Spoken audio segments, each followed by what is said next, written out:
ಮೊನ್ನೆನೇ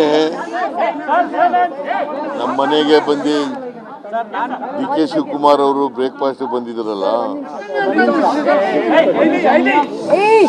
ಆಗ್ಲೇ ಅವರು ನನಗೆ ಇನ್ವೈಟ್ ಮಾಡಿದ್ರು. ಗಲಾಟೆ ಮಾಡಿದ್ರೆ ಓಕೆ ಸುಮ್ಮನೆ. ಆಗ್ಲೇ ನನಗೆ ಇನ್ವೈಟ್ ಮಾಡಿದ್ರು ನಮ್ಮ ಮನೆಗೆ ಊಟಕ್ಕೆ ಅಥವಾ ಬ್ರೇಕ್ಫಾಸ್ಟ್ಗೆ ಬರಬೇಕು ಅಂತ. ಸೊ ನಾನು ಬರ್ತೀನಿ ಅಂತ ಹೇಳಿದ್ದೆ. ಡಿ ಕೆ ಶಿವಕುಮಾರ್ ಅವರು ಸಜೆಸ್ಟ್ ಮಾಡಿದ್ರು ಮಂಗಳವಾರ ಬರ್ರಿ ಅಂತ. ನಾನು ಮಂಗಳವಾರ ಆಯ್ತಪ್ಪ ಬರ್ತೀನಿ ಅಂತ ಹೇಳಿದ್ದೆ. ಸೊ ಹಾಗಾಗಿ ಇವತ್ತು ಡಿ ಕೆ ಶಿವಕುಮಾರ್ ಅವರ ಮನೆಗೆ ಬಂದು ಬ್ರೇಕ್ಫಾಸ್ಟನ್ನು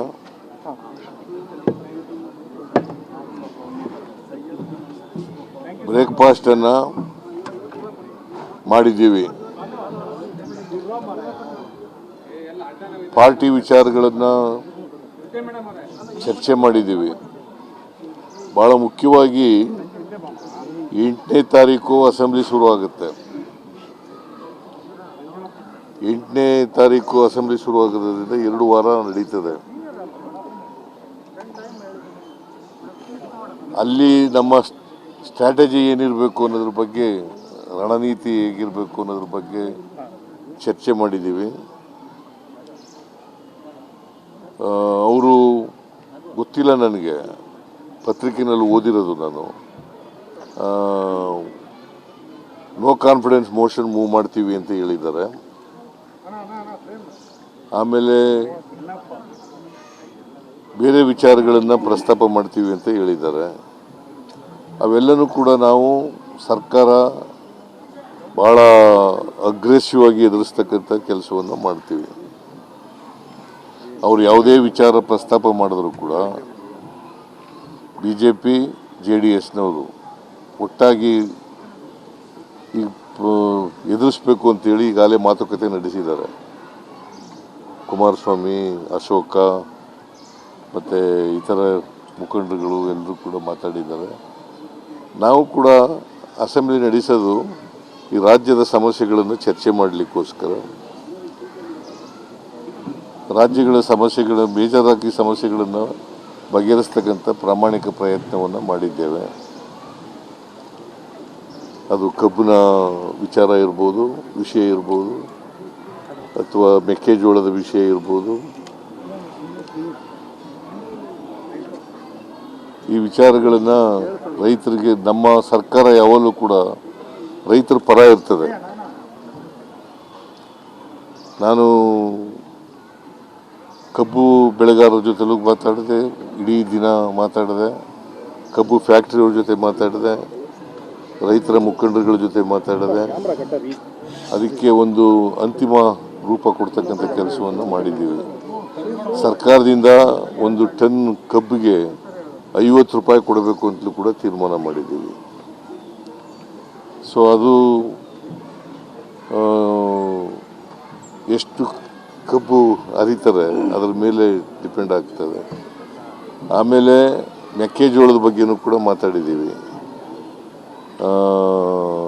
ಡಿಸ್ಟಿಲರಿ ಓನರ್ಸ್ಗಳ ಜೊತೆ ಮಾತಾಡಿದ್ದೀವಿ. ಜೊತೆಗೆ ಪೌಲ್ಟ್ರಿ ಫಾರ್ಮರ್ಸು ಅವ್ರ ಜೊತೆಲೂ ಕೂಡ ಮಾತಾಡಿದ್ದೀವಿ. ಸೊ ಮೆಕ್ಕೆಜೋಳ ಇವತ್ತು MSP ನಿಗದಿ ಮಾಡಿರ್ತಕ್ಕಂಥದ್ದು ಕೇಂದ್ರ ಸರ್ಕಾರ 2400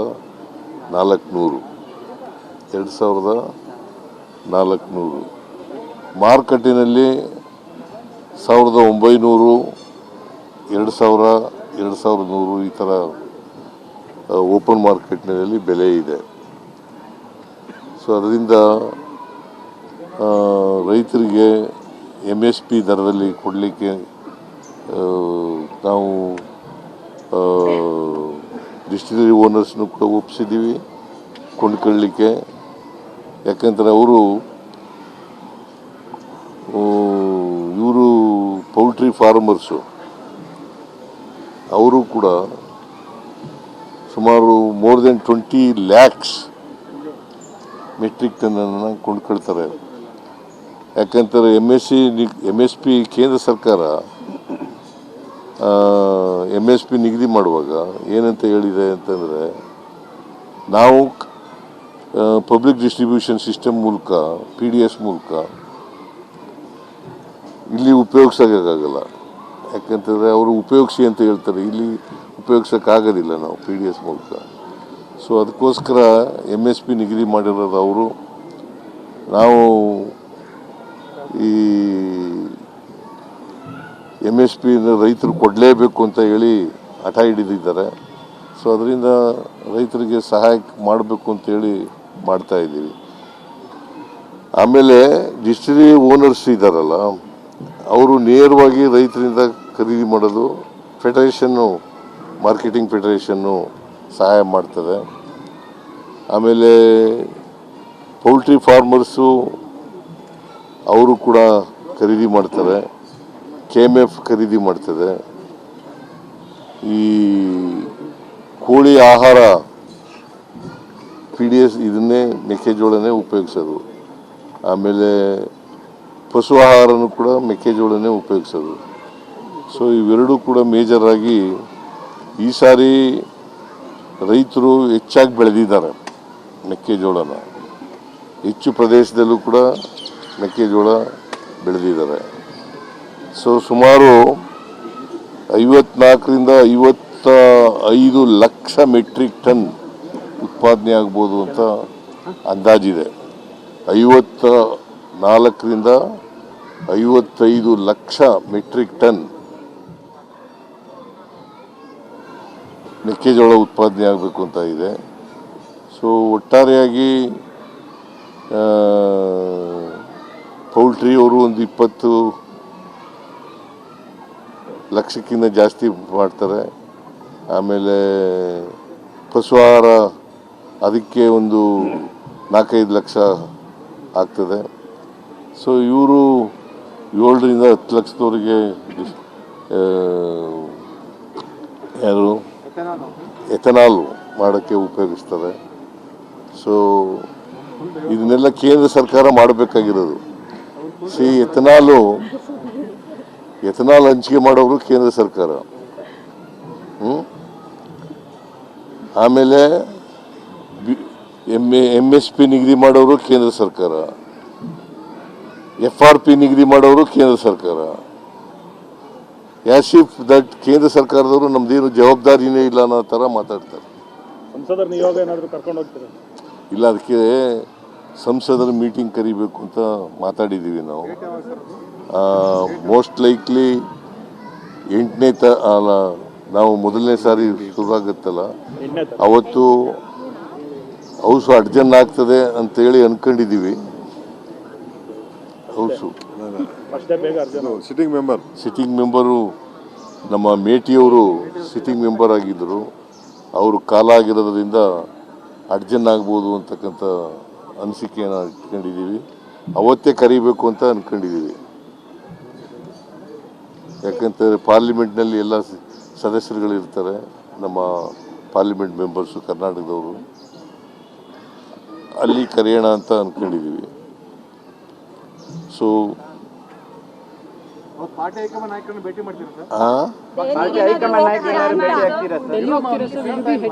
ಸಮಯ ಸಿಕ್ಕಿದ್ರೆ ಅವರು ನಮಗೆ ಅಪಾಯಿಂಟ್ಮೆಂಟ್ ಕೊಟ್ಟರೆ ಭೇಟಿ ಆಗ್ತೀವಿ.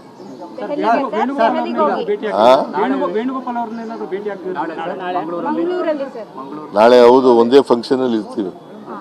ವೇಣುಗೋಪಾಲು, ನಾನು 4ನೇ ತಾರೀಕು ಅಲ್ಲ ಸರ್, 4ನೇ ತಾರೀಕು ನಾಳೆ 3ನೇ ತಾರೀಕು 3ನೇ ತಾರೀಕು ಒಂದು ಫಂಕ್ಷನ್ ಇದೆ ಮಂಗಳೂರಿನಲ್ಲಿ. ಆ ಫಂಕ್ಷನಲ್ಲಿ ನಾನು, ವೇಣುಗೋಪಾಲ್ ಅವರು ಕೂಡ ಇಬ್ಬರು ಅತಿಥಿಗಳಾಗಿ ಹೋಗ್ತಾ ಇದ್ದೀವಿ. ಅದರಿಂದ ಅಲ್ಲಿ ಭೇಟಿಯಾಗ ಸಾಧ್ಯತೆ ಇದೆ. ಸರ್, ನಿಮ್ಮ ಮನೆ ಬ್ರೇಕ್ಫಾಸ್ಟ್ಗೂ ಇವ್ರ ಮನೆ ಬ್ರೇಕ್ಫಾಸ್ಟ್ಗೂ ಏನು ಸರ್ ವ್ಯತ್ಯಾಸ?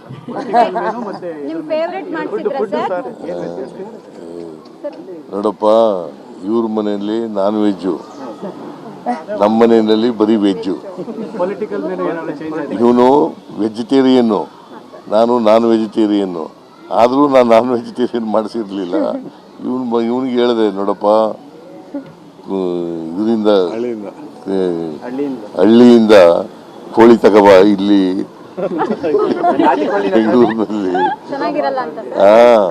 ಒರಿಜಿನಲ್ ಸಿಗೋದಿಲ್ಲ ಅಂತ. ಮೋಸ್ಟ್ಲಿ ಕನಕಪುರ ಕೋಳಿನೇ ಇರಬೇಕು. ನೀನು ತಿಂತೀಯಾ? ಇಲ್ಲ ಸರ್, ಪ್ಯೂರ್ ವೆಜಿಟೇರಿಯನ್ ನಾನು. ಪ್ಯೂರಾ? ಏನದು ಪ್ಯೂರ್ ಅಂದ್ರೆ ಏನು? ತಿನ್ನಲ್ಲ, ಮೊಟ್ಟೆನೂ ತಿನ್ನಲ್ವಾ? ಮೊಟ್ಟೆನೂ ತಿನ್ನಲ್ಲ ಅಂತ. ಪ್ರಯೋಜನ ಇಲ್ಲ ನೀನು ಹಾಗಾದ್ರೆ. ನೀನು ಪ್ರಯೋಜನ ಇಲ್ಲ ಬಿಡಮ್ಮ. ಕ್ಯಾಬಿನೆಟ್ ರಿಷಫಲ್ ನಾಯಕತ್ವ ಬದಲಾವಣೆ ವಿಚಾರವಾಗಿ ಚರ್ಚೆ ಆಯ್ತು ಸರ್. ಕ್ಯಾಬಿನೆಟ್ ರಿಷಫಲ್ ನಾಯಕತ್ವ ನೋಡ್ರಿ, ಚರ್ಚೆ ಆಯ್ತು. ಈಗ ಕೇಳಪ್ಪ, ಇಲ್ಲಿ ಮೊನ್ನೆನೇ ಚರ್ಚೆ ಮಾಡಿದ್ದೀವಿ. ಹೈಕಮಾಂಡ್ನವರು ಏನು ಹೇಳ್ತಾರೆ ಅದರಂತೆ ನಡ್ಕೋಬೇಕು ಅಂತ ಹೇಳಿದ್ದೀವಿ. ರಾಹುಲ್ ಗಾಂಧಿ ಏನು ಡಿಸಿಷನ್ ತಗೋತಾರೆ ಅದರಂತೆ ನಡ್ಕೋಬೇಕು ಅಂತ ಮೊನ್ನೆನೇ ಚರ್ಚೆ ಮಾಡಿದ್ದೀವಿ. ಇವತ್ತು ಅದನ್ನೇ ಚರ್ಚೆ ಮಾಡಿದ್ದೀವಿ. ಚರ್ಚೆ ಇತ್ತಲ್ಲ ಸರ್, ಕ್ಯಾಬಿನೆಟ್ ರಿಷಫಲ್ ಹೈಕಮಾಂಡ್ ಏನು ತೀರ್ಮಾನ ಮಾಡ್ತಾರೆ ಅದಂಗಮ್ಮ. ಸರ್, ನಿಮ್ಮ ಶಾಸಕರುಗಳಿಗೆ ಮತ್ತೆ ಸಚಿವರಿಗೂ ಇದನ್ನ ಕನ್ವೆ ಮಾಡ್ತೀರಾ ಸರ್? ನಿಮ್ಮ ಬ್ರೇಕ್ಫಾಸ್ಟ್ ಮೀಟಿಂಗ್ ಅಂತ ನಿಮ್ಮ ಬ್ರೇಕ್ಫಾಸ್ಟ್ ಮೀಟಿಂಗ್ ನೀವು ನಾವು ಒಗ್ಗಟ್ಟಾಗಿದ್ದೀವಿ ಅಂತ ಮಾಧ್ಯಮದ ಮುಂದೆ ಹೇಳಿದ್ರಲ್ಲ, ನಾವು ಯಾವಾಗಲೂ ಒಗ್ಗಟ್ಟಾಗಿದ್ದೀವಿ. ಏನು ಈಗ ಒಗ್ಗಟ್ಟಾಗಿದ್ದೀವಿ? ಶಾಸಕರುಗಳಿಗೆ ಕೇಳ್ರಿ ಇಲ್ಲಿ, ಹೇಳಿದ್ರು. ಇವತ್ತು ಒಗ್ಗಟ್ಟಾಗಿರೋದಿಲ್ಲ, ಮೊನ್ನೆ ಒಗ್ಗಟ್ಟಾಗಿರೋದಲ್ಲ, ಯಾವಾಗಲೂ ಒಗ್ಗಟ್ಟಾಗಿದೆ. ಶಾಸಕರು ಸಚಿವರಿಗೆ ಜಂಟಿಯಾಗಿ ಔತಣಕೂಟ ಆಯೋಜನೆ ಮಾಡಿ ಒಗ್ಗಟ್ಟಿನ ಸೂತ್ರ ಪಡಿಸ್ತೀರಾ? ಇಲ್ಲ, ಇದ್ರ ಊಟ ಎಂಥದ್ದು CLP ಮೀಟಿಂಗ್ ಕರಿತೀವಲ್ಲ ಅವತ್ತೇ ಊಟ ಮಾಡ್ತಾರೆ. ಕಳೆದ ಮೈತ್ರಿ ಸರ್ಕಾರದಲ್ಲಿ ಜೋಡೆತ್ತುಗಳು ಅನ್ನೋ ವರ್ಡು ತುಂಬಾ ಫೇಮಸ್ ಆಗ್ತಿತ್ತು. ಈಗ ಬ್ರದರ್ಸ್ ಅನ್ನೋ ಪದಗಳು ಕೂಡ ನಿಮ್ಮ ಇಬ್ಬರನ್ನು ಕೇಳ್ಕೊಡ್ತೀವಿ. ನಾವು ಯಾವಾಗಲೂ ಬ್ರದರ್ಸೇ, ಒಂದೇ ಪಕ್ಷದಲ್ಲಿದ್ದೀವಿ, ಒಂದೇ ಸಿದ್ಧಾಂತದ ನಂಬ್ಕೊಂಡಿದ್ದೀವಿ, ಒಟ್ಟಿಗೆ ಕೆಲಸ ಮಾಡ್ತೀವಿ.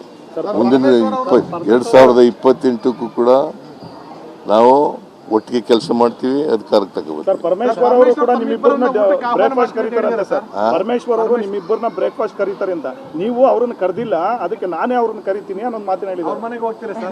ನೀವು ಪ್ರಶ್ನೆ ಕೇಳಿದ್ದೀರಿ ಅನ್ನಕ್ಕೆ ನಿಮ್ಮನ್ನು ಕರೆದಿದ್ದಾರ ಅಂತ. ನಿಮ್ಮ ಪ್ರಶ್ನೆಗಳೆಲ್ಲ ನನಗೆ ಗೊತ್ತಾಗಿದೆಯಪ್ಪ. ನಿಮಗೆಲ್ಲ ನೀವು ಏನೇನು ಪ್ರಶ್ನೆ ಕೇಳ್ತೀರಿ, ಈ ತರ ಲೀಡಿಂಗ್ ಕ್ವಶನ್ಗಳು ಹಾಕೋದು. ಅಲ್ಲ ಸರ್, ಹೋಗ್ತೀರಾ ಅಂತ ಕೇಳಿದ್ವಿ ಸರ್. ಲೀಡಿಂಗ್ ಕ್ವಶನ್ ಅಂತ ಗೊತ್ತಾ ನಿಮ್ಗೆ? ಆ ಲೀಡಿಂಗ್ ಕ್ವಶನ್ಗಳು ನೀವು ಜಾಸ್ತಿ ಕಲ್ತ್ಕೊಂಡ್ಬಿಟ್ಟಿದ್ರಿ ಇತ್ತೀಚೆಗೆ.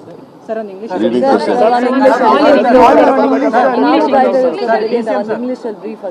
Now breakfast ಮಾಡಿಲ್ಲ ಸರ್. ಒಂದು English discussion about sir today you held a breakfast meeting with the deputy chief minister. Today CLP MP meeting, if you could brief us that sir. Today DK Shivkumar has invited me for breakfast. For breakfast, I agreed to come on Tuesday. Today, both of us. High command ಸಮಯ ನೀಡಿದ್ರೆ ಭೇಟಿ ಮಾಡ್ತೀನಿ. Breakfast ಬಳಿಕ CM Siddaramaiah ವಿಸ್ತೃತವಾಗಿ ಮಾತನಾಡಿದ್ರು. ನಾಳೆ KC Venugopal ಅವ್ರನ್ನ ಭೇಟಿ ಮಾಡ್ತೀನಿ ಅಂತ ಕೂಡ ಇದೇ ಸಂದರ್ಭದಲ್ಲಿ ಸಿದ್ದರಾಮಯ್ಯ ಹೇಳಿದ್ದಾರೆ. ಮಂಗಳೂರಲ್ಲಿ ವೇಣುಗೋಪಾಲ್ ಅವ್ರನ್ನ ಭೇಟಿಯಾಗುವೆ ಅಂತ ಹೇಳಿದ್ದಾರೆ.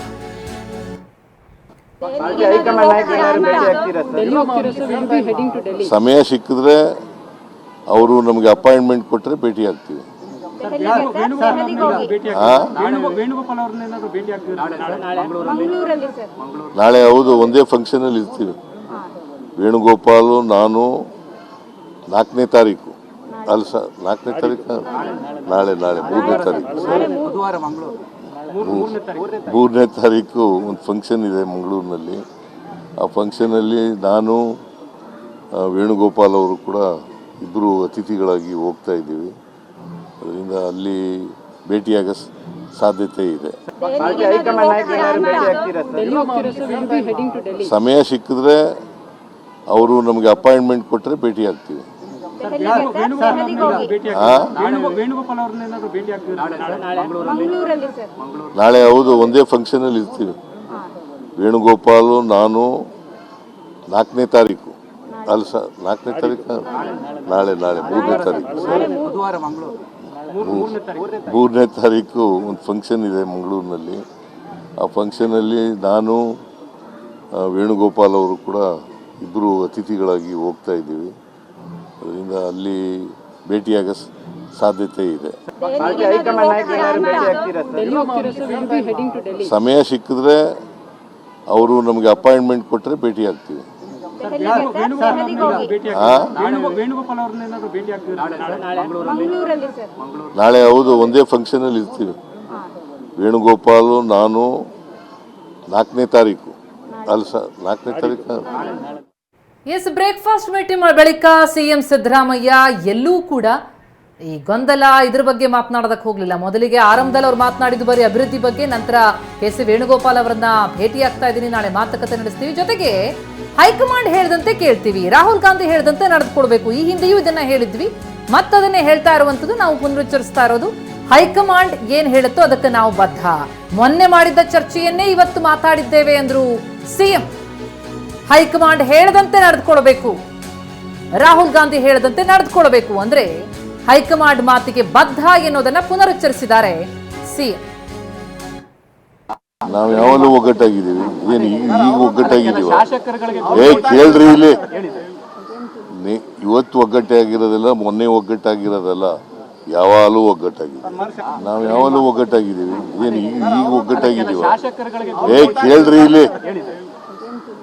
ಇವತ್ತು ಒಗ್ಗಟ್ಟಾಗಿರೋದಿಲ್ಲ, ಮೊನ್ನೆ ಒಗ್ಗಟ್ಟಾಗಿರೋದಲ್ಲ, ಯಾವಾಗಲೂ ಒಗ್ಗಟ್ಟಾಗಿದ್ದೀವಿ. ನಾವು ಯಾವಾಗಲೂ ಒಗ್ಗಟ್ಟಾಗಿದ್ದೀವಿ. ಏನು ಈಗ ಒಗ್ಗಟ್ಟಾಗಿದ್ದೀವ? ಕೇಳ್ರಿ ಇಲ್ಲಿ. ಇವತ್ತು ಒಗ್ಗಟ್ಟಾಗಿರೋದಿಲ್ಲ, ಮೊನ್ನೆ ಒಗ್ಗಟ್ಟಾಗಿರೋದಲ್ಲ, ಯಾವಾಗಲೂ ಒಗ್ಗಟ್ಟಾಗಿದ್ದೀವಿ. ನಾವು ಯಾವಾಗಲೂ ಒಗ್ಗಟ್ಟಾಗಿದ್ದೀವಿ. ಏನು ಈಗ ಮೊದಲು ನನ್ನ ಮನೆಗೆ ಬಾ ಅಂತ ಬ್ರೇಕ್ಫಾಸ್ಟ್ ಮೀಟಿಂಗ್ ಆದಮೇಲೆ ಬಂದು ಹೇಳೋದಂಥ ಮಾತು. ಶಾಸಕರಿಗೆ ಏನಾದರೂ ಈ ಮೀಟಿಂಗ್ ಬಗ್ಗೆ ಹೇಳ್ತೀರಾ ಒಗ್ಗಟ್ಟಿನ ವಿಚಾರವಾಗಿ ಅಂತ ಕೇಳಿದಾಗ ನಾವು ಯಾವತ್ತೂ ಕೂಡ ಒಗ್ಗಟ್ಟಲ್ಲಿದ್ದೀವಿ ಅಂತ ಹೇಳಿದ್ದಾರೆ. ಆಹ್ವಾನಿಸಿದ್ದೆ. ಸೊ ಬಂದು ನಾವು ಇಬ್ಬರೂ ಕೂಡ ಭಾಳ ಸಂತೋಷದಿಂದ ಬ್ರೇಕ್ಫಾಸ್ಟನ್ನು, ನಮ್ಮನೆ ಬ್ರೇಕ್ಫಾಸ್ಟು, ಅವ್ರು ಮೈಸೂರದೇ ಬ್ರೇಕ್ಫಾಸ್ಟ್ ಅದು.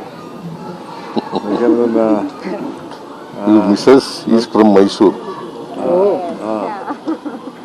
ಮೈಸೂರು ಟೇಸ್ಟು. ಸೊ ಅವ್ರದ್ದೇ ಬ್ರೇಕ್ಫಾಸ್ಟ್ ಅದು. ಸೊ ಎಲ್ಲ ಬ್ರೇಕ್ಫಾಸ್ಟ್ ಎಲ್ಲ ಮಾಡಿದ್ದೀವಿ. ಮಾಡಿದ್ಮೇಲೆ ರಾಜಕೀಯವಾಗೂ ಕೂಡ ಚರ್ಚೆ ಮಾಡಿದ್ದೀವಿ. ನಮಗೆ 4 MLC seat announcement ಮಾಡಬೇಕಾಯಿತು. So Surjewala ಹತ್ತವು ನಾವಿಬ್ಬರು ಸೇರಿ ಮಾತಾಡಿದ್ದೀವಿ. 1 ಸೀಟ್ ಬಗ್ಗೆ ಸ್ವಲ್ಪ ಅವ್ರದ್ದೇನೋ ಇತ್ತು, ಕೆಲವು ಲೀಡರ್ಸ್ಗಳ ಹತ್ರ ಮಾತಾಡ್ತೀವಿ ಅಂತ ಹೇಳ್ತಾ ಇದ್ದಕ್ಕೆ ಅನೌನ್ಸ್ ಮಾಡಬೇಕಾಯ್ತು. ನಾವು ನಮ್ಮ ಪ್ಯಾನಲ್ನ ನಾವಿಬ್ಬರು ಮಾತಾಡ್ಬಿಟ್ಟು ನಮ್ಮ ಲಿಸ್ಟ್ನ ಕಳಿಸ್ಕೊಟ್ಟಿದ್ದೀವಿ. ಆ ವಿಚಾರ ಕೂಡ ಚರ್ಚೆ ಮಾಡಿದ್ದೀವಿ. ಪಕ್ಷದ ವಿಚಾರ ಕೂಡ ನಾವು ಚರ್ಚೆ ಮಾಡಿದ್ದೀವಿ. ಸರ್ಕಾರದ ವಿಚಾರ ಕೂಡ ಚರ್ಚೆ ಮಾಡಿದ್ದೀವಿ. ಸೊ ಅಸೆಂಬ್ಲಿ ವಿಚಾರ ಕೂಡ ಚರ್ಚೆ ಮಾಡಿದ್ದೀವಿ. ಚರ್ಚೆ ಮಾಡಿ ನಾವು ಯಾವ ರೂಪರೇಷೆಗಳನ್ನು ತರಬೇಕು, ಶಾಸಕರಿಗೆ ಏನು ಸಂದೇಶ ಕೊಡಬೇಕು, ಯಾವ ರೀತಿ ಹೋರಾಟ ಮಾಡಬೇಕು, ಅವ್ರು ಏನೇನು ವಿಚಾರಗಳನ್ನು ತರ್ಬೋದು ಅನ್ನೋದು ಈಗಾಗಲೇ ಮುಖ್ಯಮಂತ್ರಿಗಳು ತಿಳಿಸಿದ್ದಾರೆ. ಅವ್ರು ಏನೇ ತಂದರೂ ಕೂಡ ನಾವು ಎದುರಿಸ್ತೇವೆ. ನಮ್ಮದು ಒಂದೇ ಧ್ವನಿ, ಒಂದೇ ಆಚಾರ ವಿಚಾರ. ಸೊ ನಾವು ಅವ್ರು ಏನು ತಂದರೂ ಕೂಡ ನಾವು ಎದುರಿಸಲಿಕ್ಕೆ ನಾವು ಸಿದ್ಧರಿದ್ದೇವೆ. ಸೊ ನಮ್ಮೆಲ್ಲ ಶಾಸಕರಿಗೂ ಕೂಡ ಅಲ್ಲಿ ಒಳ್ಳೆ ಪಾರ್ಟಿಸಿಪೇಟ್ ಮಾಡೋಕ್ಕೆ ಒಂದು ಅವಕಾಶ ಇದೆ. ಈಗ ಮಧ್ಯದಲ್ಲಿ ನಾವು ಆಲ್ ಪಾರ್ಟಿ ಮೀಟಿಂಗ್ ಬಗ್ಗೆ ಚರ್ಚೆ ಮಾಡಿದ್ವು. 8ನೇ ತಾರೀಕು ಬಹುಶಃ ಹೋಗೋದು, ಡೆಲ್ಲಿಗೆ ಹೋಗ್ಬಿಟ್ಟು ವಾಪಸ್ ಬಂದ್ಬಿಡೋದು ಅನ್ನೋದು ಕೂಡ ನಾವು ಲೆಕ್ಕಾಚಾರ ಇಟ್ಕೊಂಡಿದ್ದೆ. ಯಾಕೆ ನಾವು ಜವಾಬ್ದಾರಿಯನ್ನು ಕೊಡಬೇಕು. ಮಂಗಳವಾರ ಅಸೆಂಬ್ಲಿ ಇದೆಯಲ್ಲ, ಯಾಕೆಂದರೆ ಕಾವೇರಿ ಇದು ಜಜ್ಮೆಂಟು ಬಂದಿದೆ. ಮೆಕ್ಕೆಜೋಳ, ನಮ್ಮ ಬರಬೇಕಾದಂಥ ಹಣ ಏನೇನು ನಮಗೆ RDPR ಅಲ್ಲಿ ಬರಲಿಲ್ಲ, ಅರ್ಬನ್ ಡೆವಲಪ್ಮೆಂಟ್ ಬಂದಿಲ್ಲ, ಇರಿಗೇಷನ್ ಬಂದಿಲ್ಲ, ಎಲ್ಲ ವಿಚಾರಗಳು ಕೂಡ MP ಅವ್ರುಗಳಿಗೆ ಜವಾಬ್ದಾರಿಯನ್ನು ಕೊಡಬೇಕು. ಸೊ ನಮ್ಮ ಅಪೋಸಿಷನ್ ಲೀಡರ್ಸ್ನೂ ಕೂಡ ಕರ್ಕೊಂಡು ಹೋಗಬೇಕು ಅಂತ ನಾವು ತಿಳ್ಕೊಂಡು, ಯಾಕೆಂದರೆ 3 ಜನ ಇದ್ದಾರೆ opposition, upper house, lower house ಮತ್ತು JDS. ಅವನು ಕೂಡ ಕರ್ಕೊಂಡೋಗಿ ಒಟ್ಟಿಗೆ ಹೋಗಿ ಮೀಟಿಂಗ್ ಮುಗಿಸ್ಕೊಂಡು ವಾಪಸ್ ಬಂದ್ಬಿಡೋದು ಅನ್ನೋದು ಕೂಡ ಯೋಚನೆ ಮಾಡಿದ್ದೀವಿ. ಸೊ ಇದು ಮುಂದಕ್ಕೆ ಇವತ್ತು we are taking it forward. Sir, ನಿಮ್ಮ ಪಕ್ಷದ ಶಾಸಕರು ಮತ್ತು ಸಚಿವರು ಈಗ ನೀವಿಬ್ಬರು ಹೊಂದಾಣಿಕೆ ಮಾಡ್ಕೊಂಡಿದ್ದೀರಿ. ಅವರು ಇದುವರೆಗೆ ಬೇರೆ ಬೇರೆ ಆಗಿದ್ರು, ಅವರು ಈಗ ಹೊಂದಾಣಿಕೆ ಆಗಿ ಹೋಗ್ತಾರ? ಬೇರೆ ಬೇರೆ ಆಗಿಲ್ಲ. ಯಾರು ನೋಡ್ರಿ, ಒಂದು ಹೇಳಪ್ಪ, ಇಲ್ಲಿ ಯಾರು ಬೇರೆನೂ ಇರಲಿಲ್ಲ, ಏನಿಲ್ಲ. ನೀವು ಬೇರೆ ಮಾಡ್ತಾ ಇದ್ದೀರಾ. ಅಲ್ಲ ಸರ್, ಮಾತಾಡಿದ್ರಲ್ಲ ಸರ್ ಅವರವರೇ, ಅವ್ರ ಅಭಿಪ್ರಾಯ ಹೇಳಿದ ತಕ್ಷಣ ಬೇರೆ ಬೇರೆ ಅಂತಲ್ಲ. ಮಾಡಿದ್ರು, ಪ್ರತ್ಯೇಕ ಸಭೆ ಮಾಡಿ ಎಲ್ಲ ಮಾಡಿದ್ರು ಸರ್. ಅವರು ಭಿನ್ನ ಅಭಿಪ್ರಾಯ ಹೇಳಿದ್ರಲ್ಲ sir. All our MLAs are united. Unitedly will face the opposition. Thank you. Sir, ಈಗ ಬಿಜೆಪಿ ನಾಯಕರುಗಳು, JDS ನಾಯಕರುಗಳು ಸದನದಲ್ಲಿ ನಿಮ್ಮ ವಿರುದ್ಧ ಪ್ರತಿಭಟನೆಗಳನ್ನ ಮಾಡ್ತಾರಂತೆ ಸರ್. ಅವ್ರು ಮಾಡಲಿ, ಏನು ವಿಚಾರ ಇದೆ? ಖಾಲಿ trunk. They want to move a no confidence motion, sir. ಇಬ್ರು ಸಮಯ ಸಿಕ್ಕಿದ್ರೆ ಅವ್ರು ಕರಿಬೇಕು ನಮ್ಮ ಯಾವಾಗಲೂ ಇರ್ತದೆ, ಸದನ ವಿರಾಮ ಯಾವಾಗಲೂ. There were no differences. Myself and D.K. Shivakumar, we were united. We unitedly run the government. In the future also, we will run the government unitedly. ಸಚಿವ ಸಂಪುಟ ಪುನರಚನೆ ಮಾಡಬೇಕು ಅಂತ ಹೇಳಿದ್ರಿ 2.5 ವರ್ಷ. No. You see, High Command has to take a decision on this.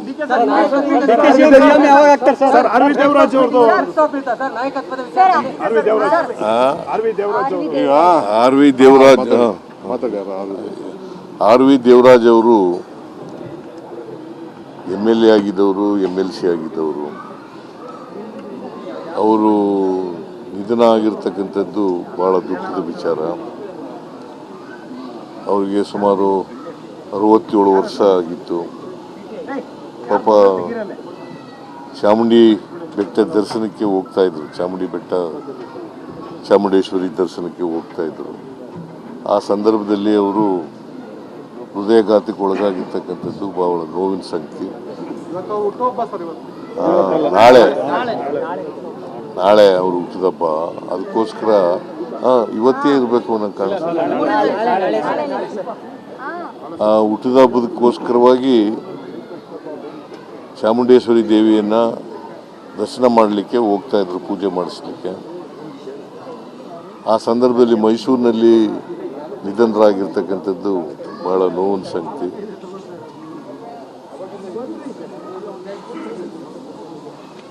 Devaraja ಅರಸರವರು, Devaraju ಅವರು ಒಬ್ಬ ಪಕ್ಷದ ನಿಷ್ಠಾವಂತ ಕಾರ್ಯಕರ್ತ. ಅವರ ಅಗಲಿಕೆಯಿಂದ ಪಕ್ಷಕ್ಕೆ ದೊಡ್ಡ ಹೊಡೆತ ಬಿದ್ದಿದೆ. ಮೊನ್ನೆ ಈಗ ಒಂದು ವಾರದ ಹಿಂದೆ ಬಂದಿದ್ರು, ನನ್ನ ಭೇಟಿ ಮಾಡಿದ್ರು. ಕೆಲವು ಟ್ರಾನ್ಸ್ಫರ್ಗಳ ಬಗ್ಗೆ, ಇನ್ಸ್ಪೆಕ್ಟರ್ಗಳ ಬಗ್ಗೆ, ಪೊಲೀಸ್ ಇನ್ಸ್ಪೆಕ್ಟರ್ಗಳ ಬಗ್ಗೆ ಬಂದಿದ್ರು. ನಾನು ಮಾಡುವಾಗ ಮಾಡಿಕೊಡ್ತೀನಪ್ಪ ಅಂತ ಹೇಳಿದ್ದೆ. ಸೊ ಇವ್ರಿಗೆ ಈಗಂತ 3 ದಿನ. ಇನ್ನು ಇದೇ ಸಂದರ್ಭದಲ್ಲಿ ಇಬ್ಬರು ನಾಯಕರು ಹೈಕಮಾಂಡ್ ಬಗ್ಗೆ ಕೂಡ ಮಾತನಾಡಿದ್ರು. ಭೇಟಿ ವಿಚಾರಕ್ಕೆ ಸಂಬಂಧಪಟ್ಟಂಗೆ ಬನ್ನಿ ನೋಡೋಣ.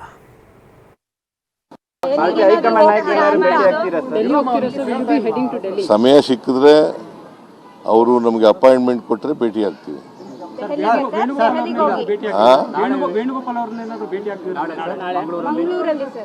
ನಾಳೆ ಹೌದು, ಒಂದೇ ಫಂಕ್ಷನ್ ಅಲ್ಲಿ ಇರ್ತೀವಿ.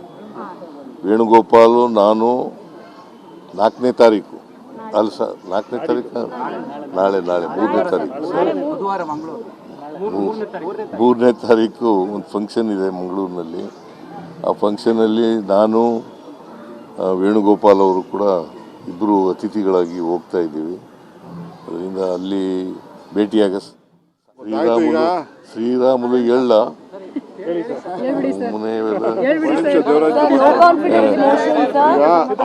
ಆರ್ ವಿ ದೇವರಾಜ್ ಅವರು ಬಹಳ ವರ್ಷದಿಂದ ನಾವೆಲ್ಲ ಒಟ್ಟಿಗೆ ಪಕ್ಷದಲ್ಲಿ ಕೆಲಸ ಮಾಡಿದ್ದೀವಿ. ಸೇವಾದಳದ ಬೆಂಗಳೂರು ಅಧ್ಯಕ್ಷರಾಗಿ ಕೆಲಸವನ್ನು ಮಾಡಿದ್ರು. ಶಾಸಕರಾಗಿದ್ದರು 89ರಲ್ಲಿ. ಅದಾದಮೇಲೆ KSRTC ಚೇರ್ಮನ್ರಾಗಿದ್ದರು. ಅವರ ಸೀಟನ್ನು SM ಕೃಷ್ಣ ಅವ್ರಿಗೆ ಬಿಟ್ಕೊಟ್ಟಿದ್ರು. ಅದಾದಮೇಲೆ MLC ಕೂಡ ಆಗಿದ್ದರು. ಭಾಳ 2 ಬಾರಿ ಅವರು ಚೇರ್ಮನ್ರು ಕೂಡ KSRTCಲಿ ಕೆಲಸವನ್ನು ಮಾಡಿದ್ದಾರೆ. ಪಕ್ಷದ ಒಬ್ಬ ನಿಷ್ಠಾವಂತ ಕಾರ್ಯಕರ್ತ. ಯಾವುದೇ ಕಾಂಗ್ರೆಸ್ ಪಕ್ಷದ ಕಾರ್ಯಕ್ರಮ ಇದ್ದರೂ ಕೂಡ ಹೂವನ್ನು ಮಾರ್ಕೆಟಿಂದ ಕಳಿಸ್ಕೊಡ್ತಾಯಿದ್ರು. ಹೂ ಏನೇ ಇದ್ರೂ ಕೂಡ ಹೂವನ್ನು ಡೆಕೋರೇಷನ್ನು, ಹೂವು ಏನೇನು ಬೇಕು ಎಲ್ಲ ಕೂಡ ಕಳಿಸ್ಕೊಡ್ತಾಯಿದ್ರು. ಅಷ್ಟು ನಿಷ್ಠೆ. ಸೊ ಮೊನ್ನೆ 3 ದಿನದಲ್ಲಿ ನಾನು ಬಂದು ಮನೆಯಲ್ಲಿ ಭೇಟಿ ಮಾಡಿ ನನಗೆ ಅವರ ಪ್ರೀತಿ ವಿಶ್ವಾಸ ವ್ಯಕ್ತಪಡಿಸಿದ್ರು. SM ಕೃಷ್ಣರವ್ರದ್ದು 3 ದಿನದ ಹಿಂದೆ ಅವ್ರದ್ದು ಆರಾಧನೆ ಕಾರ್ಯಕ್ರಮ ಇತ್ತು. ಅಲ್ಲಿಗೂ ಕೂಡ ತಿಂಡಿ ಏನೇನು ಅವರ ಆಸೆ ಇತ್ತು ಅದನ್ನೆಲ್ಲ ಎತ್ಕೊಂಡು ಅಲ್ಲೂ ಕೂಡ ಕೊಟ್ಟು ಅವ್ರ ಮನೆಗೂ ಕೂಡ ಹೋಗಿ ಬಂದಿದ್ದರು. ಸೊ ಹಂಗೆ ಭಾಳ ಅಭಿಮಾನ, ಯಾಕೆಂದ್ರೆ ಅವ್ರ ಸೀಟನ್ನು ಅವ್ರು ಬಿಟ್ಕೊಟ್ಟಿದ್ರು. ಸೊ ಹಂಗೆ ಭಾಳ ಪ್ರಬುದ್ಧವಾದಂಥ ಒಬ್ಬ ನಾಯಕ, ಹಿಂದುಳಿದ ನಾಯಕ. ಎಲ್ಲ ಜನಾಂಗವನ್ನು ಒಟ್ಟಿಗೆ ತೆಗೆದುಕೊಂಡು ಹೋಗುವಂಥ ಕೆಲಸ ಮಾಡ್ತಾಯಿದ್ರು. ನಮಗೆ ಭಾಳ ಚಿಕ್ಕ ವಯಸ್ಸಿನಲ್ಲೇ ನಾವು ಕರ್ಕೊಂಡಿದ್ದೀವಿ. ಮೊನ್ನೆ ಭಾಳ ಕಡಿಮೆ ಅಂತರದಿಂದ ಯಾರೋ ರೆಬೆಲ್ ನಿಂತು ಸೋಲ್ಬೇಕಾಯ್ತು, ನಾನು ಅವ್ರು ಖಂಡಿತ ಅವರು ಗೆಲ್ತಿದ್ರು. ಸೊ ಭಗವಂತ ಅವ್ರ ಕುಟುಂಬದವ್ರಿಗೆ ಅವರ ಅನ್ಯಾಯಕ್ಕೆ ಮತ್ತು ನಮ್ಮ ಪಕ್ಷದ ಅನೇಕ ಕಾರ್ಯಕರ್ತರು ಅವರ ನಾಯಕತ್ವವನ್ನು ಅವರ ಸೇವೆಯನ್ನು ಕಳ್ಕೊಂಡಿದ್ದೀವಿ. ಸೊ ಅವ್ರ ಭಗವಂತ ಅವರ ಕುಟುಂಬಕ್ಕೆ, ಅವರ ಧರ್ಮಪತ್ನಿ ಕೂಡ ಒಳ್ಳೆಯ ಸಮಾಜ ಸೇವಕಿ ಅವರು, ಅವ್ರ ಮಗ ಕೂಡ ಕಾರ್ಪೊರೇಟ್ರಾಗಿ ಒಳ್ಳೆ ಕೆಲಸ ಮಾಡ್ಕೊಂಡು ಬರ್ತಾಯಿದ್ದಾರೆ. ಸೊ ಮುಂದೆ ನೋಡೋಣ. ಸೊ ಅವ್ರ ಆತ್ಮಕ್ಕೆ ಶಾಂತಿ ಸಿಗಲಿ ಅಂತೇಳಿ ನಮ್ಮ ಪಕ್ಷದ ಪರವಾಗಿ ಮತ್ತು ಸರ್ಕಾರದ ಪರವಾಗಿ ನಾವು ಪ್ರಾರ್ಥನೆಯನ್ನು ನಾವು ಮಾಡ್ತೀವಿ.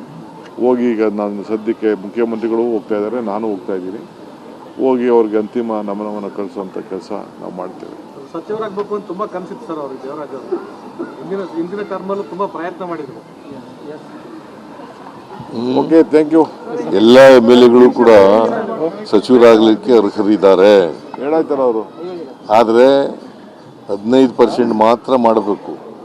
ಹಾಗಾಗಿ ಎಲ್ಲರೂ ಮಾಡೋಕ್ಕಾಗಲ್ಲ, ಎಲ್ಲ ಅರ್ಹತೆ ಇದ್ದರೂ ಕೂಡ ಮಾಡೋಕ್ಕಾಗಲ್ಲ ಕೆಲವರಿಗೆ.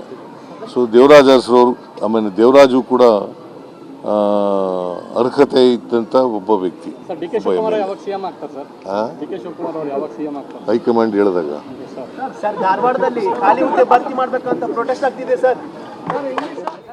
ಎಸ್, ಇಬ್ರು ಕೂಡ ಮತ್ತೆ ಒಗ್ಗಟ್ಟಿನ ಪ್ರದರ್ಶನ ಮಾಡಿದ್ದಾರೆ. ಜೊತೆಗೆ ಹೈಕಮಾಂಡ್ ಕರೆದ್ರೆ ಹೋಗಿ ಮಾತನಾಡ್ತೀವಿ ಎಂದಿದ್ದಾರೆ. ಹೈಕಮಾಂಡ್ ಸಮಯ ಕೊಟ್ರೆ ಭೇಟಿ ಮಾಡಿ ಚರ್ಚೆ ನಡೆಸೋದಾಗಿ ಸಿಎಂ ಮತ್ತು DCM ಮಾತನಾಡಿರುವಂಥದ್ದು. ನಮ್ಮಿಬ್ಬರದು ಕೂಡ ಒಂದೇ ಆಚಾರ ವಿಚಾರ, ಈಗಲೂ ಒಗ್ಗಟ್ಟಾಗಿದ್ದೀವಿ, ಭವಿಷ್ಯದಲ್ಲೂ ಕೂಡ ಒಗ್ಗಟ್ಟಾಗಿ ಮುಂದೆ ಸಾಕ್ತೀವಿ, ಎಲ್ಲರನ್ನೂ ಕೂಡ ಒಗ್ಗಟ್ಟಾಗಿ ತೆಗೆದುಕೊಂಡು ಹೋಗುವಂತಹ ವ್ಯವಸ್ಥೆ ಇದೆ. ಈಗ ವಿಪಕ್ಷವನ್ನ ಎದುರಿಸೋದಕ್ಕೂ ಕೂಡ ನಾವು ಸಿದ್ಧ ಆಗಿದ್ದೀವಿ, ಆ ಬಗ್ಗೆನೇ ಚರ್ಚೆ ನಡೆದಿದೆ ಅನ್ನುವಂಥ ಮಾಹಿತಿಯನ್ನ ಸಿಎಂ DCM ನುಡಿದಿದ್ದಾರೆ. ಜೊತೆಗೆ ಹೈಕಮಾಂಡ್ ಜೊತೆ ಮಾತನಾಡೋದಾಗಿ ತಿಳಿಸಿದ್ದಾರೆ. ಎಸ್, ಸಿಎಂ ಹೊರಟಿದ್ದಾರೆ DCM ನಿವಾಸದಿಂದ. ಬ್ರೇಕ್ಫಾಸ್ಟ್ ಮೀಟಿಂಗ್ ಅಂತ್ಯ ಆದ ಮೇಲೆ ಒಂದು ಸ್ಪಷ್ಟ ಸಂದೇಶ, we are back on track ಎನ್ನುವಂತಹ ಒಂದು ಸಂದೇಶ ರವಾನಿಸೋ ಪ್ರಯತ್ನ ಇಬ್ರು ನಾಯಕರಿಂದಲೂ ಕೂಡ ಆಗಿರುವಂಥದ್ದು. ಆರಂಭದಲ್ಲೇ ಅಭಿವೃದ್ಧಿ ಬಗ್ಗೆ, ಘೋಷಣೆಗಳ ಬಗ್ಗೆ, ಯೋಜನೆಗಳ ಬಗ್ಗೆ ಮಾತನಾಡ್ತಾ ಹೋದ್ರು. ಆದರೆ ನಂತರ ಮಾಧ್ಯಮ ಪ್ರಶ್ನೆ ಮಾಡಿದ ಮೇಲೆ ನಾವಿಬ್ರು ಕೂಡ ಒಗ್ಗಟ್ಟಾಗಿದ್ದೀವಿ, ಒಗ್ಗಟ್ಟಾಗಿ ಸಾಕ್ತೀವಿ ಎನ್ನುವ ಸಂದೇಶವನ್ನ ಸಿಎಂ ರವಾನಿಸಿದ್ದಾರೆ. ವಿಪಕ್ಷ ಯಾವುದೇ ವಿಷಯವನ್ನ ಸದನದಲ್ಲಿ ಪ್ರಸ್ತಾಪ ಮಾಡಿದ್ರು ಕೂಡ ಅದನ್ನ ಎದುರಿಸೋದಕ್ಕೆ, ಆ ರಣನೀತಿಯನ್ನ ರೂಪಿಸೋದಕ್ಕೆ ಇವತ್ತು ಚರ್ಚೆ ಮಾಡಿದ್ದಾರೆ. ಜೊತೆಗೆ ರಾಹುಲ್ ಗಾಂಧಿ ಅವರನ್ನ ಭೇಟಿಯಾಗಿ ಮಾತನಾಡೋ ವಿಚಾರವಾಗೂ ಕೂಡ ಮಾತನಾಡಿದ್ದಾರೆ ಸಿಎಂ. ಕೇಳೋಣ ಬನ್ನಿ. ರಾಹುಲ್ ಗಾಂಧಿ ಮೊನ್ನೆನೇ ಚರ್ಚೆ ಮಾಡಿದ್ದೀವಿ. ಹೈಕಮಾಂಡ್ನವರು ಏನು ಹೇಳ್ತಾರೆ ಅದರಂತೆ ನಡ್ಕೋಬೇಕು ಅಂತ ಹೇಳಿದ್ದೀವಿ. ರಾಹುಲ್ ಗಾಂಧಿ ಏನು ಡಿಸಿಷನ್ ತಗೋತಾರೆ ಅದರಂತೆ ನಡ್ಕೋಬೇಕು ಅಂತ ಮೊನ್ನೆನೇ ಚರ್ಚೆ ಮಾಡಿದ್ದೀವಿ. ಇವತ್ತು ಅದನ್ನೇ ಚರ್ಚೆ ಮಾಡಿದ್ದೀವಿ. ಹೈಕಮಾಂಡ್ ಏನು ತೀರ್ಮಾನ ಮಾಡ್ತಾರೆ ಅದಕ್ಕೆ ಮೊನ್ನೆನೇ ಚರ್ಚೆ ಮಾಡಿದ್ದೀವಿ. ಹೈಕಮಾಂಡ್ನವರು ಏನು ಹೇಳ್ತಾರೆ ಅದರಂತೆ ನಡ್ಕೋಬೇಕು ಅಂತ ಹೇಳಿದ್ದೀವಿ. ರಾಹುಲ್ ಗಾಂಧಿ ಏನು ಡಿಸಿಷನ್ ತಗೋತಾರೆ ಅದರಂತೆ ನಡ್ಕೋಬೇಕು ಅಂತ ಮೊನ್ನೆನೇ ಚರ್ಚೆ ಮಾಡಿದ್ದೀವಿ. ಇವತ್ತು ಅದನ್ನೇ ಚರ್ಚೆ ಮಾಡಿದ್ದೀವಿ. ಹೈಕಮಾಂಡ್ ಏನು ತೀರ್ಮಾನ ಮಾಡ್ತಾರೆ ಅದಕ್ಕೆ ಇನ್ನು 2028 ಚುನಾವಣೆಗೂ ನಾವು ಒಟ್ಟಿಗೆ ಹೋಗ್ತೇವೆ ಅಂತ ಬ್ರೇಕ್ಫಾಸ್ಟ್ ಮೀಟಿಂಗ್ ಬಳಿಕ ಸಿಎಂ ಹೇಳಿದ್ರು. ಬನ್ನಿ ಏನು ಹೇಳಿದ್ರು ನೋಡೋಣ. ನಾವು ಯಾವಾಗಲೂ ಬ್ರದರ್ಸೇ, ಒಂದೇ ಪಕ್ಷದಲ್ಲಿದ್ದೀವಿ, ಒಂದೇ ಸಿದ್ಧಾಂತದ ನಂಬ್ಕೊಂಡಿದ್ದೀವಿ, ಒಟ್ಟಿಗೆ ಕೆಲಸ ಮಾಡ್ತೀವಿ. ಮುಂದಿನ 2028ಕ್ಕೂ ಕೂಡ ನಾವು ಒಟ್ಟಿಗೆ ಕೆಲಸ ಮಾಡ್ತೀವಿ, ಅಧಿಕಾರಕ್ಕೆ ತಗೋಬೇಕು. ನಾವು ಯಾವಾಗಲೂ ಬ್ರದರ್ಸೇ, ಒಂದೇ ಪಕ್ಷದಲ್ಲಿದ್ದೀವಿ, ಒಂದೇ ಸಿದ್ಧಾಂತದ ನಂಬ್ಕೊಂಡಿದ್ದೀವಿ, ಒಟ್ಟಿಗೆ ಕೆಲಸ ಮಾಡ್ತೀವಿ. ಮುಂದಿನ 2028ಕ್ಕೂ ಕೂಡ ನಾವು ಒಟ್ಟಿಗೆ ಕೆಲಸ ಮಾಡ್ತೀವಿ, ಅಧಿಕಾರಕ್ಕೆ ತಗೋಬೇಕು. ನಾವು ಯಾವಾಗಲೂ ಬ್ರದರ್ಸೇ, ಒಂದೇ ಪಕ್ಷದಲ್ಲಿದ್ದೀವಿ, ಒಂದೇ ಸಿದ್ಧಾಂತದ ನಂಬ್ಕೊಂಡಿದ್ದೀವಿ, ಒಟ್ಟಿಗೆ ಕೆಲಸ ಮಾಡ್ತೀವಿ. ಮುಂದಿನ 2028ಕ್ಕೂ ಕೂಡ ನಾವು ಒಟ್ಟಿಗೆ ಕೆಲಸ ಮಾಡ್ತೀವಿ, ಅಧಿಕಾರಕ್ಕೆ ತಗೋಬೇಕು.